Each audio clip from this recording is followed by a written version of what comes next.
12.3 내란 사태 이후 대통령 탄핵을 촉구하는 목소리가 시민사회를 넘어 종교계로도 번지고 있습니다. 현재 제주중앙성당에서는 시국미사가 열리고 있는데요. 현장에 나가 있는 취재기자를 연결해 자세한 상황을 알아보겠습니다. 이따금 기자, 지금 그곳 분위기는 어떤가요? 네, 저는 시국미사가 열리는 제주중앙성당 앞에 나와 있습니다. 1시간쯤 전인 저녁 7시 반부터 윤석열 탄핵과 대한민국의 정의와 평화를 위한 시국미사가 시작됐는데요. 천주교 제주교구 정의평화위원회가 시국미사를 연 건 지난 2016년 11월 박근혜 대통령 퇴진을 요구하는 시국미사를 진행한 이후 8년 만입니다. 미사에는 늦은 시간에도 천주교 신자들과 성직자 수백 명이 참석했습니다. 윤석열 대통령에 대한 국회 조속한 탄핵을 촉구하며 대한민국이 정의롭고 평화로운 사회가 되길 기도했습니다. 그리고 국민은 점점 분노하고 왜 이렇게 나라가 망가져가고 있는지를 안타까워합니다. 대통령이 그 자리에서 정말 참된 책임 있는 행동을 할 수 있도록 탄핵을 외치는 시민들의 목소리는 더 거세지고 있습니다. 내란 혐의를 뒷받침하는 정황들이 속속 드러나고 있는 상황에서 윤석열 대통령이 대국민 담화를 통해 퇴진 의사가 없음을 명백히 밝히고 끝까지 맞서겠다고 말했기 때문입니다. 다시는 우리나라의 이런 민주주의 꽃을 짓밟는 행위가 있어서는 안 됩니다. 하루속히 국회는 여당이 참여해서 윤석열을 탄핵하고 하야시켜야 됩니다. 사람들이 많은 시위랑 그리고 청원에 동의를 함으로써 윤석열 대통령의 탄핵이 하루라도 빨리 이루어졌으면 좋겠다는 그런 마음이 들고 있어요. 제주시청 앞에는 오늘도 도민 1000여 명이 모여 윤석열 퇴진을 요구하는 제주도민대회가 열렸습니다. 탄핵안 표결을 하루 앞둔 내일 저녁에는 제주 청소년 시국선언단의 행사와 도민대회가 잇따라 열려 퇴진 요구 목소리가 어느 때보다 커질 것으로 예상됩니다. 지금까지 제주중앙성당 앞에서 전해드렸습니다. 12.3 내란 사태의 여파로 제주 지역 경제도 불안한 상황입니다. 관광산업과 소비시장에서 불확실성이 커지고 있는 가운데 오영훈 제주도지사는 경제 안정을 위해서라도 빠른 탄핵이 필요하다고 촉구했습니다. 조인호 기자입니다. 제주공항 국내선 도착대 앞실로 관광객들이 나옵니다. 올 들어 제주를 찾은 내국인 관광객은 지난해 같은 기간보다 6.4% 줄었고 이달 들어서는 10%나 줄었습니다. 여행을 온 관광객들도 비상계엄 선포 사태 때문에 취소할지 고민했다고 이야기합니다. 여행을 미뤄야 할지 계엄령을 어떻게 되는지 보고 다시 결정을 할지 얘기를 많이 나눴던 것 같아요. 탄핵 정국이 이어지면서 제주 여행 예약 취소나 문의도 이어지고 있어 성탄절과 연말 연시 성수기를 앞두고 관광업계의 우려도 커지고 있는 상황입니다. 탄핵 정국 속에 제주 시내 상점가도 불안하기는 마찬가지입니다. 제주 지역 도소매업 생산 지수는 내국인 관광객이 줄면서 지난해부터 마이너스 성장세를 이어가고 있습니다. 외국인 관광객은 늘었지만 체류 시간이 짧은 크루즈가 40%를 차지하는 데다 비상계엄 사태 이후 외국인들의 항공 여행 예약 취소도 잇따르고 있습니다. 주말이라든지 이런 특수가 있었다면 그런 특수 자체도 좀 요즘은 누리기가 힘든 상황에 내수도 안 좋고 해외 관광객들 자체도 이제 눈에 띄게 많이 줄어버린 상황이라. 제주도는 긴급 경제정책협의회를 열어 비상계엄과 탄핵 정국 여파에 따른 민생경제 안정 방안을 논의했습니다. 정치적 불안이 좀 더 지속될 가능성이 있기 때문에 지속될 경우에는 어떤 단기적인 불확실성이 많이 우려됩니다. 제가 볼 때는 이 문제를 해소하는 가장 좋은 방법은 가장 빠른 시간에 탄핵이 이루어지는 길밖에 다른 길은 저는 없다고 생각합니다. 제주도는 지역 축제와 행사를 정상적으로 추진하고 올해 남은 예산을 최대한 집행하며 내년에도 지역 화폐 탐나는 전 등 내수 진작에 예산을 투입하기로 했습니다. MBC 뉴스 조윤우입니다. 제주대학교 교수 157명이 국회는 내란죄 우두머리인 윤석열 대통령을 탄핵하고 정부는 비상계엄 관여자를 처벌하며 사법부는 엄정하게 심판하라는 시국 성명을 발표했습니다. 이들은 윤석열 대통령의 비상계엄 선포는 대한민국을 큰 충격과 혼란에 빠뜨렸지만 제주 4.3과 5.18 민주화 운동 등을 통해 대한민국은 민주공화국이라는 헌법의 선언을 실천해왔고 12.3 내란을 멈추게 한 것은 주권자의 힘이라고 밝혔습니다. 윤석열 대통령의 담화문 발표와 관련해 제주 지역 국회의원들은 일제히 반발했습니다.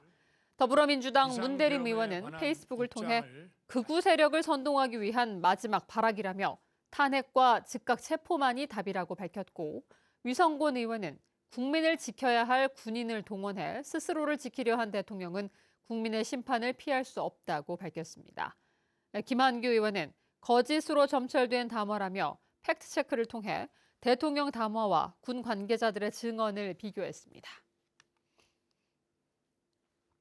조국혁신당 제주도당은 조국 대표의 확정 판결과 관련해 법의 잣대를 그대로 내란 수괴와 내란 행위에 적용해 주길 바란다고 밝혔습니다.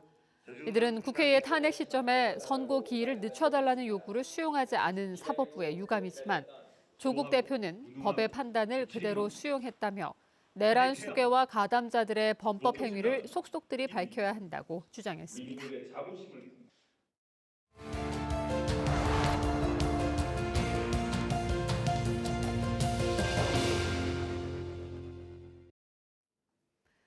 열에너지 기획뉴스 두 번째 순서입니다.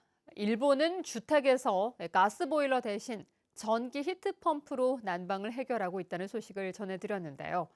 에너지 소비가 많은 대형 호텔과 빌딩들도 히트펌프를 활발하게 도입하고 있습니다.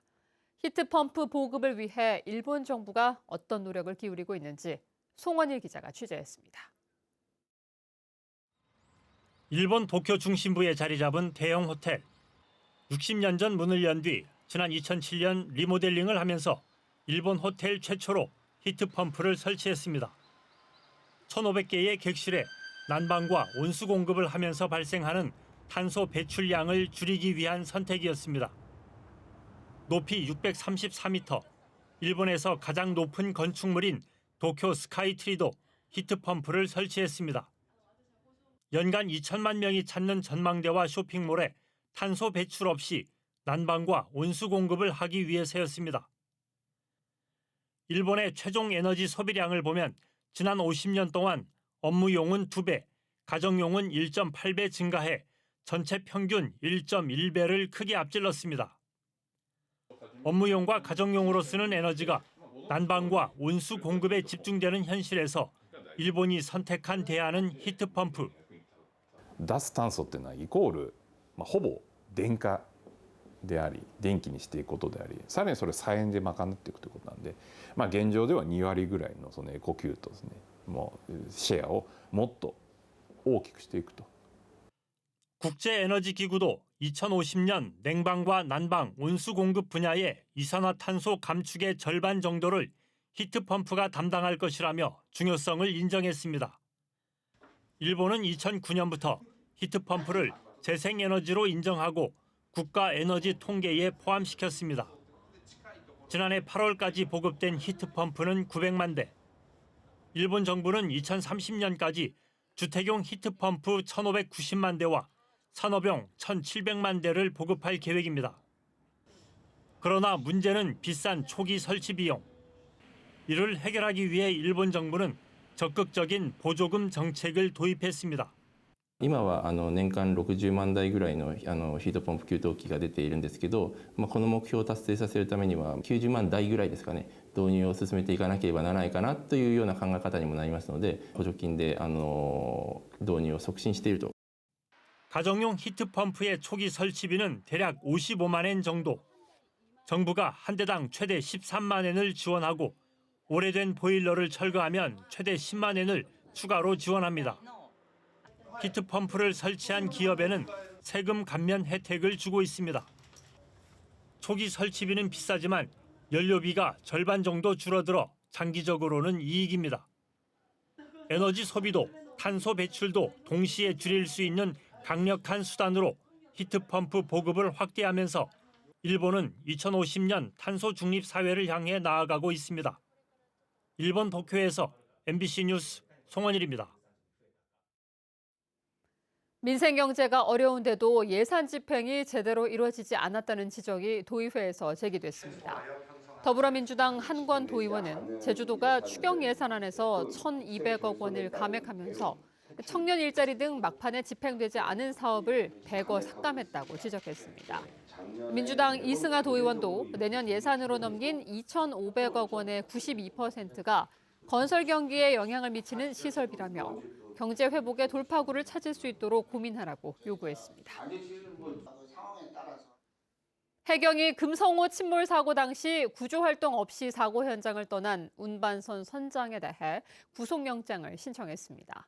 제주해양경찰서는 사고 현장을 25m 거리에서 목격하고도 신고나 구조활동을 하지 않고 현장을 벗어난 선장에 대해 선원법 위반과 유기치사 혐의로 구속영장을 신청했습니다. 운반선 선장은 해경 조사에서 당시 경황이 없었고 기억이 나질 않는다고 진술한 것으로 알려졌습니다. 금성호는 지난달 8일 비양도 북서쪽 바다에서 운반선에 어획물을 옮긴 후 침몰해 5명이 숨지고 9명이 실종됐습니다.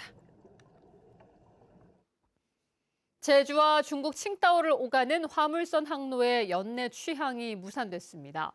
해양수산부는 오는 23일부터 운항할 예정이었던 제주와 칭다오 화물선에 대해 중국과 인천, 부산 항로에 미치는 영향을 검토해야 한다며 취항 결정을 무기한 연기했습니다.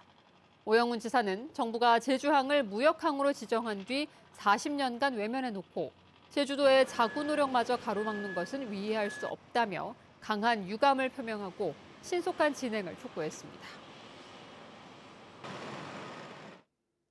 뉴스데스크 제주였습니다. 고맙습니다.